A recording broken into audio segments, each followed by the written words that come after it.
वंदे मातरम। हम मुगल वंश और उसके शासक साथ में उनके कार्यकाल को पढ़ेंगे। बाबर, इसने शासन किया था 1526 से 1530 ईस्वी पर।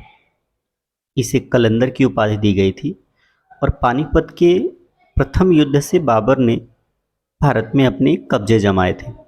इसके बाद दूसरा शासक था हुमायूं, 1530 से 1540। फिर ये थोड़े समय के लिए गायब रहा और 1555 से फिर 1556 एक साल और शासन किया। 1556 से 1605 ईस्वी तक शासन किया अकबर ने।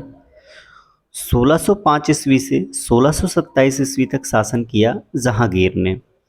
इसका मतलब ये हुआ कि जिस वक्त British east India company Britain में बनी थी उस वक्त भारत में अकबर का शासन था, क्योंकि वो 1600 ईस्वी में बनी थी। शाहजहां ये 1627 से 1658 ईस्वी तक रहा। और ख़ास बात यह है कि शाहजहां जब सुल्तान बना तभी मुमताज़ की मृत्यु हुई थी, उसके बाद ही। औरंगजेब 1658 ईस्वी से 1707 ईस्वी तक औरंगजेब रहा। बहादुर शाह प्रथम 1707 ईस्वी से 1712 ईस्वी तक।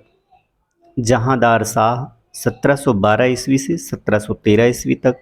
फिर फरूख सियर 1713 ईस्वी से 1719 ईस्वी तक।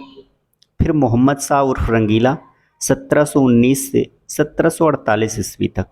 फिर अहमद शाह 1748 से 1754 ईस्वी तक। फिर आलमगीर द्वितीय 1754 ईस्वी से 1758 ईस्वी तक। फिर शाह आलम द्वितीय 1759 से 1806 ईस्वी तक। फिर अकबर द्वितीय 1806 से 1837 ईस्वी तक।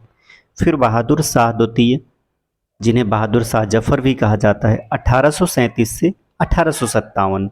और 1857 से ही स्वतंत्रता संग्राम शुरू हो जाता है। अतः हम कह सकते हैं कि जो मुगल वंश में थे टोटल प्रमुख 15 शासक थे, जिसमें सबसे पहला बाबर था जो 1526 से शुरू होती है कहानी और 1857 में ख़त्म होती है जब बहादुर शाह जफ़र को मार दिया जाता है।